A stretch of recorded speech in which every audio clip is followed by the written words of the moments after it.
Okay. So really standing up for yourself is quite misunderstood, I would say, in this society.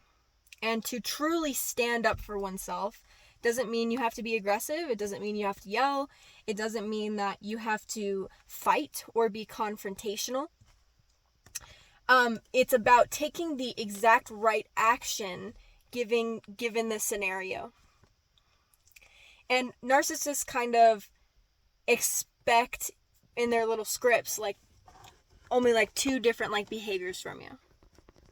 It's like you either match their dominance and aggression, fight with them and yell at them, and then they have fuel to like make you the villain, or you totally submit to their control and you fawn over them and you kiss their butt. But those aren't actually your only two options. There's a third option. There's a third option, and what that option is truly standing up for yourself. And bullies hate it. They hate it. They hate it. Because it's all about control. The two options. When you get aggressive and you fight, they're controlling you. When you fawn, they're controlling you. When you submit, they're controlling you. But when you stand up for yourself, there's no control. And there's like this balance that has to be created. And it has to do with the truth. I'm going to give you this this insight. So there's a polarity that exists within the truth. The truth is how you protect yourself. Speaking the truth, seeing the truth, and then responding in alignment with your values. And your ability to see that truth allows you to know how to respond. Your ability to trust who you are allows you to know how to respond.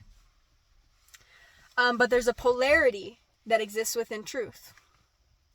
Whether you stay silent or you speak up.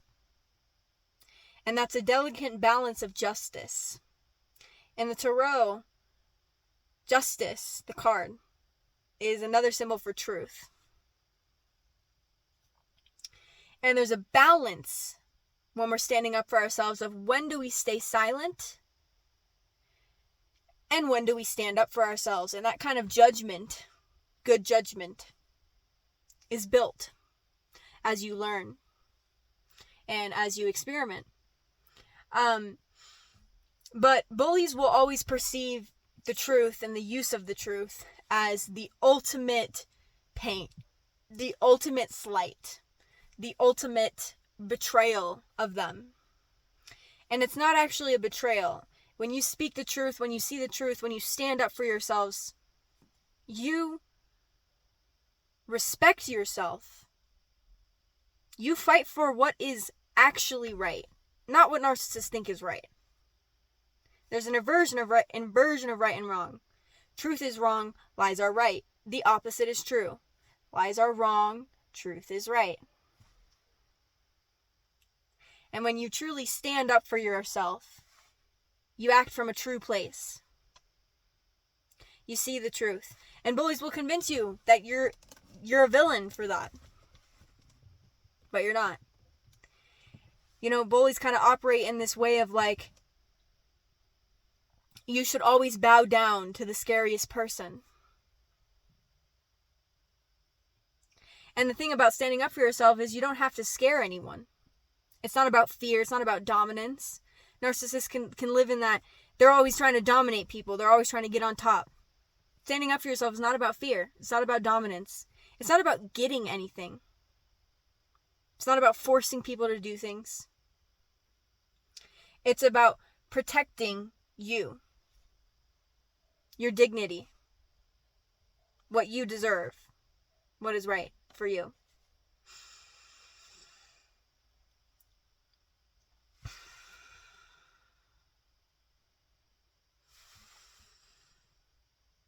There's a couple crows. But, yeah, we gotta get clear in society of what is actually right and what is actually wrong. You know, what kind of world do we live in where standing up for yourself is wrong? Narcissists can kind of maybe believe they're standing up for themselves. When they're always playing the victim, it's like to them their aggression is justified, their dominance is justified. But when you take away that victim complex and you realize that in truth they're not a victim, it's no longer justified. It is no longer justified aggression and reaction or retaliation. It just becomes bullying, dominance, and aggression. And that's one of the truths that you have to see. And things are nuanced, right? Like, we don't want to be going around thinking that people are bullying us when they're not, and using that as an excuse to be aggressive to them, because that's what narcissists do. But it's about clearing our perception and having so much trust in ourselves that we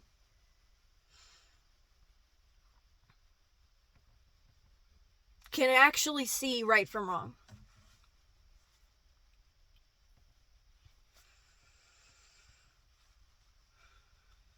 Some people like to say that low vibrational or demonic people are weak.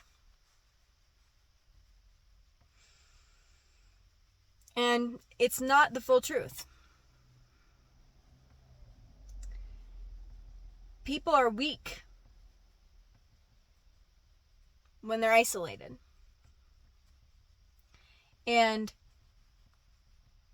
aggressive bullies are strong in numbers. And you could call that weakness. They're strong in numbers. When a whole bunch of dishonest people gang up on someone, whole bunch of jealous people gang up on someone, we can see it from a very rational, logical perspective. Like, there's 8 billion people in the world. It is possible for 10 bullies to have a friend group. Like, you know what I mean? And, but whatever group thinks isn't what is true, right? What we think is not what is true. What is true is what is true. And if a whole group of people is dishonest and they're ganging up on someone, if they're aggressive, if they have ulterior motives, if they abuse their power, when we tell, like, victims that them standing up for themselves is like a problem, it's like, what? What? It's not logical. It's not logical.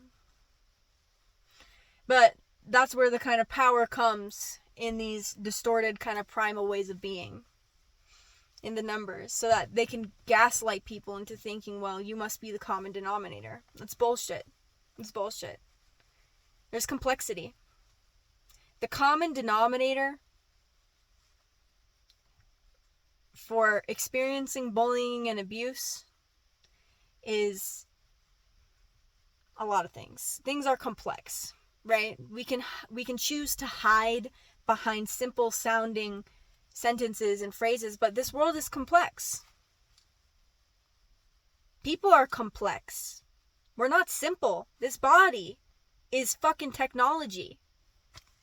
It's incredible. And so, we have to stop choosing the simple. Things are complex.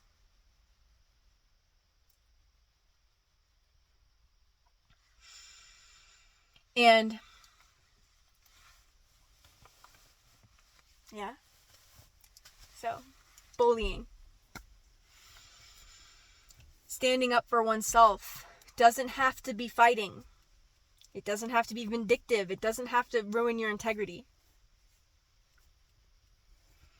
It is a right action taken that protects oneself and seeks to harm no one. But narcissists and inversions seek to harm, pretend they're protecting. That's why we see the truth. I love ya.